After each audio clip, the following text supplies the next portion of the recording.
Hey guys, welcome to Troll Country Only. I'll be locked to this region with the main interest being Godwar's Dungeon. It contains 4 bosses who drop pieces of some of the most iconic weapons in the game, the God Swords. My goal is to create all 4. As a psychopath, I decided this would best be done as an Ultimate Ironman, which means no banking or trading. My sanity might be tested, but despite how agonizing it gets, those swords will be mine.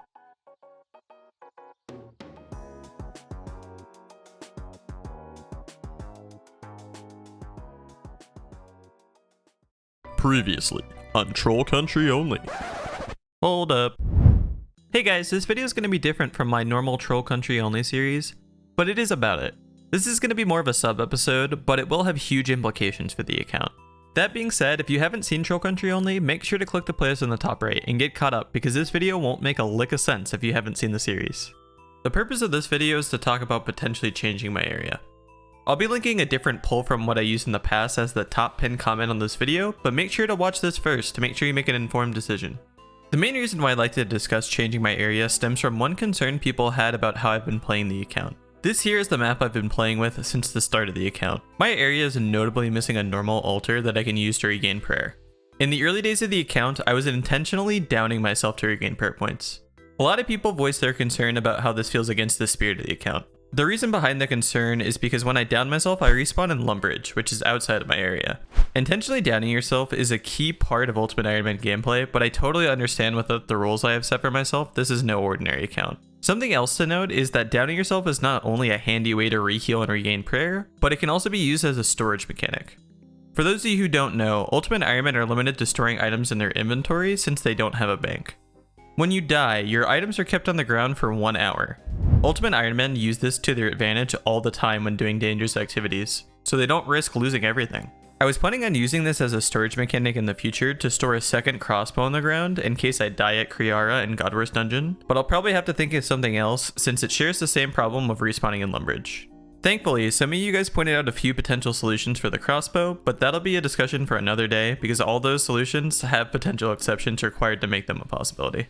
Swinging back to the problem at hand, I made a video talking about this in the past, but a lot of you pointed out that I should stop being chunk-based and just use natural borders. The main issue with chunks is that if I want to add something, I have to add the whole chunk. Several different people pointed out that they thought adding the Druidic Ritual altar to my area would fix the prayer problem. The thing is, if I add the altar and stay chunk-based, I'd have to add the entire chunk and everything that resides in it.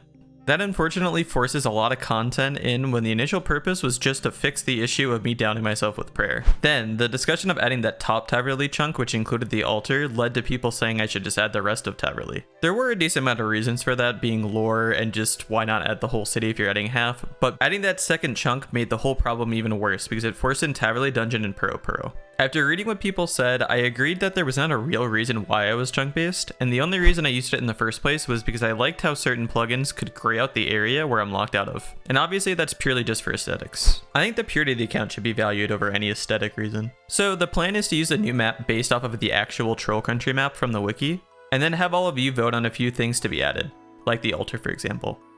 Let's get into the options. So here's the map of Troll Country from the wiki with the addition of Birthorpe and the Fremnik Slayer Dungeon. As I talked about in the first episode of the series, both Birthorpe and the Slayer Dungeon are required to make the account possible, so obviously they're still going to be included in the new map.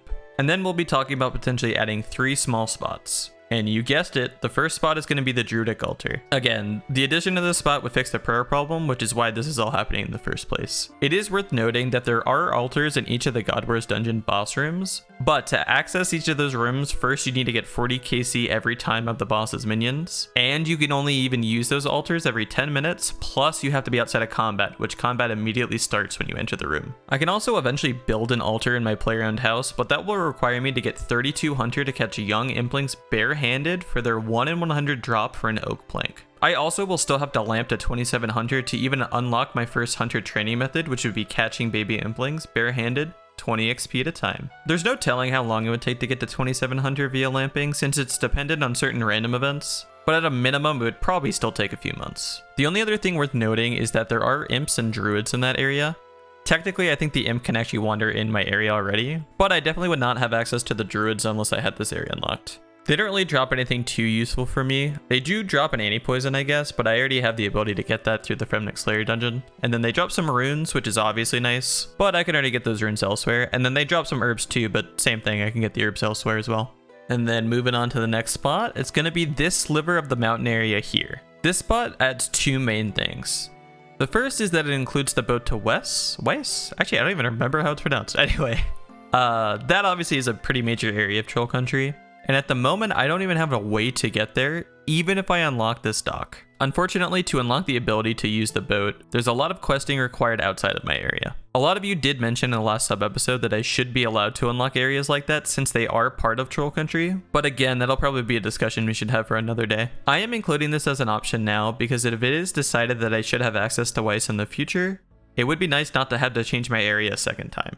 The other main thing this spot adds is the ability to walk to and from Keldegrim without needing to use the games room teleport every time I want to leave. At the moment, my only current way of getting to Keldegrim without the minigame teleport is through this entrance, but unfortunately it's an entrance only, not an exit, since I can't sled back uphill. This spot does also include the location and NPCs to start Mountain Daughter and Olaf's quests, but I can't progress either of them enough to get anything out of the quests. For Mountain Daughter, I can only progress enough to the quest where I would have to talk to the Fremnik Chieftain, and there's nothing I really unlock before then. And then for Olaf's quest, I actually can't even start it because you need to have Fremnik Trials completed, which is obviously not within my area. I did log on to a different account to try to see if I can get into the Brine Rat Cave without starting the quest, but you get treated with these lovely messages. The spot also adds these Mythal Rocks, but I can already buy Mythal from the Blast Furnace, so it's not really a huge deal. The only other thing worth noting about this spot would be that there's rock crabs here, which are nice for AFK combat training, but I already have monsters that are higher XP per hour to train on inside my normal area. The last spot worth mentioning would be the Polar Hunter area. I personally always associated this to be part of the Fremnik Providence, but the only reason I'm including this as an option is because it's listed as a part of Troll Country on the Troll Country wiki page. In fact, the Troll Country wiki page is so small, the Hunter area takes up a third of the entire page. I'm personally leaning against adding this one, mostly because when you actually click on the hunting area from the Troll Country page, it says it's still part of the Fremnik Providence.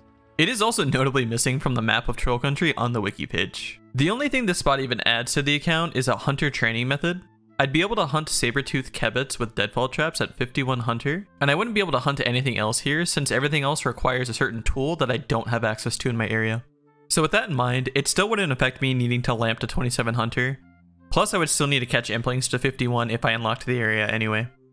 I don't think adding this area would be too monumental, but I'm still leaning towards no on this one. And that's it for all the spots. I know it's going to be impossible to please everyone, but I hope this is the best way to go about this. I'm going to leave the decision up to you, so make sure to get your vote in. I'm going to link a straw poll as the top pinned comment of this video, as well as link it into the description. One big thing to mention is that you can actually vote for multiple options in the poll, so make sure you choose exactly what you want to be changed. I'm also going to leave a link to the first unlisted sub episode if you want to watch that or refer to the comments from that video. I appreciate you guys making it to the end of this video with it not being a normal episode and all. But with that being said, for the foreseeable future, all the episodes released are going to be normal episodes, so don't fret about that. And as always, I hope you all have a great day.